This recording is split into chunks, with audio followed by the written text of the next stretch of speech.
Ignorance is an industry, big industry.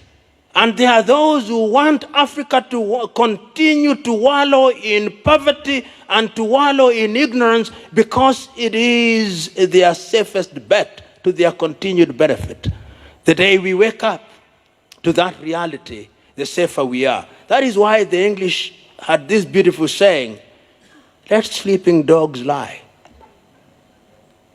So we are sleeping, and we are being allowed to lie.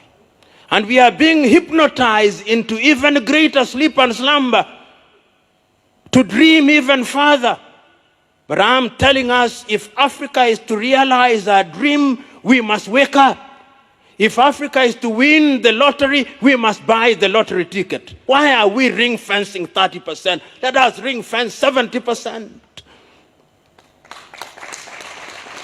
It can't be done because it is a question of cross-fertilization of ideas. We must learn from other civilizations, but learning must not mean surrendering to them. I'm submitting to us that we surrender to them. And going forward, therefore, you who are present here, we must think of another Africa. An Africa where when we talk about technology, whether it is in solar technology today, Morocco, and I stand to be corrected, is engaged in developing one of the largest solar farms anywhere in the world. I'm still talking about consulting engineers even in that field. Kenya is doing another major solar project, and all African countries ought to be engaged in it. Namibia, I think, is also engaged in it. But if you ask who the consulting engineers are for those projects, they are not Africans. Even the solar panels that are going to be used, the best that African countries will do is to assemble them. They'll be brought as completely knocked down kits, and ours is to assemble them as our children assemble Lego.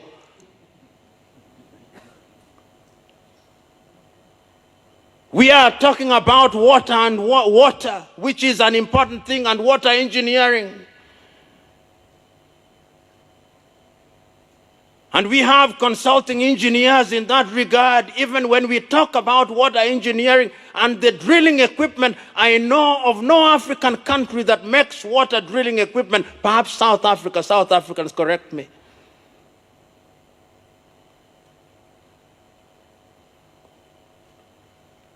When we are talking about road infrastructure, I know that sometimes even when we are doing the roads, even the one here, the Kampala and Entebbe Expressway, the contractors, under the guise of something that they now call design and build, will even import steel from their countries, saying that ours has too much carbon content. Sometimes even cement is imported because ours is claimed not to have certain ingredients. I'm still talking about consulting engineers.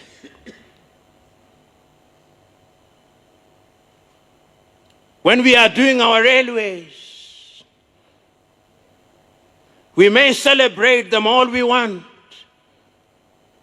but when we receive the wagons,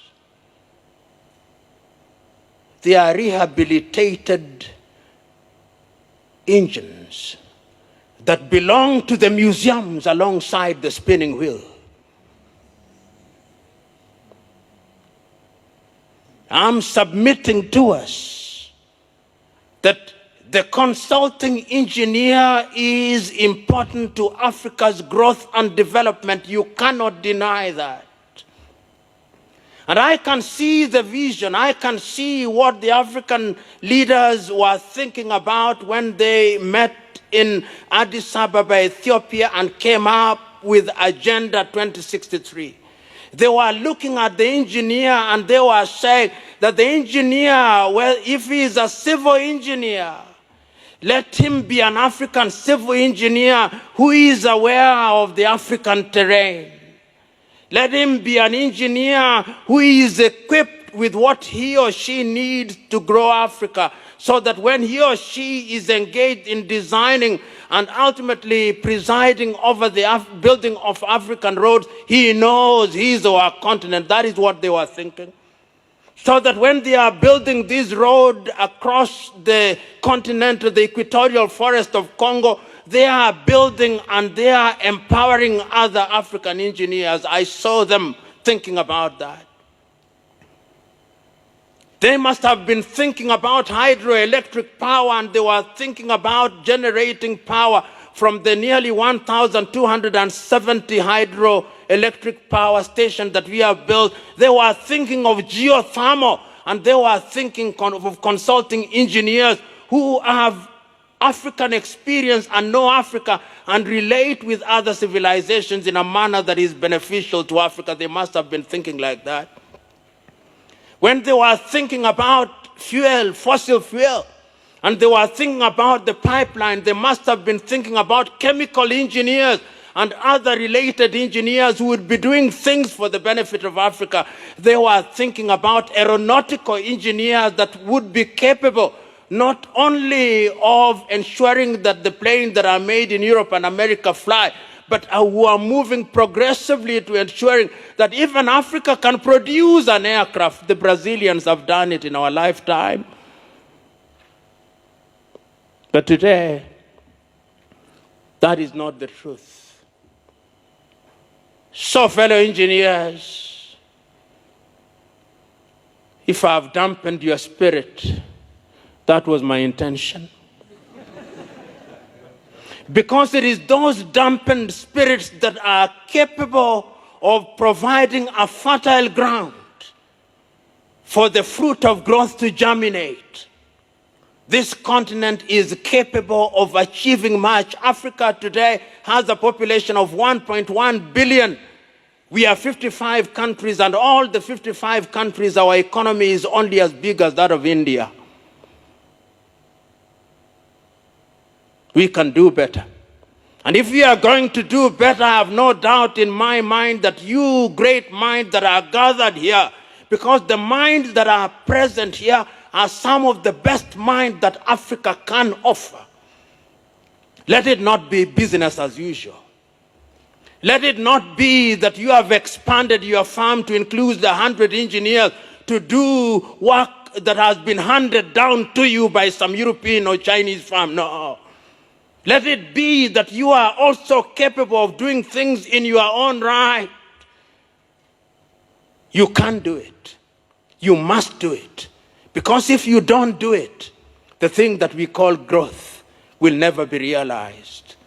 We'll have symbols of what we describe as growth, but Africa will never grow.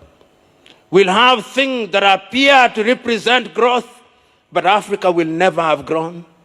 So, ladies and gentlemen, I'm here to remind you and to remind myself that if Africa is to realize our potential in the world of infrastructure, because as the Vice President rightly said, if you have infrastructure, it has an impact on agriculture, it has an impact on mining, it has an impact on the health sector, it has an impact in every other sector in our economies. It can be done.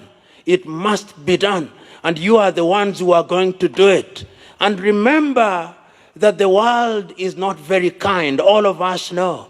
Every other person in every other part of the world is trying to ensure that they are at the top of the food chain. Where is Africa in the food chain? Are we at the bottom of the food chain, or we are at the top of the food chain? I am saying we are at the bottom, and going forward we must fight our way to ensure that we are beginning to talk about things like nanotechnology. What are we teaching in our universities? Most of our universities, faculties of engineering have equipment that were used in Europe during the industrial age. I'm saying this rather melodramatically, but I'm making my point. We must change. There must be a linkage between the practicing consulting engineer and the universities. There must be a linkage between that and industry. It cannot be right that in this day and age, that linkage is not there. And I believe that under the aegis of Gamma and FIDIC, it can be done, and that deliberate efforts are going to be made to ensure that we move in that positive direction so that Agenda 2063 is realized and the promises under the Sustainable Development Goals are also realized. I want to conclude with this. Have you realized that several years ago we had something called the Millennium Development Goals? They were never achieved. So we have renamed them Sustainable Development Goals. And there are more now. So the truth is, Africa must also define her own problems, and having defined her own problems, must also find solutions to her own problem. Do not be cheated. Do not be deluded that the world is full of benevolent individuals and institutions whose only claim to fame is that they want to lift Africa from the morass that she now finds herself in. The reality is, the poverty of Africa is the glory of some civilizations. Poverty is an industry. Ignorance is an industry, big industry. And there are those who want Africa to continue to wallow in poverty and to wallow in ignorance because it is their safest bet to their continued benefit. The day we wake up to that reality, the safer we are. That is why the English had this beautiful saying, let sleeping dogs lie. So we are sleeping, and we are being allowed to lie. And we are being hypnotized into even greater sleep and slumber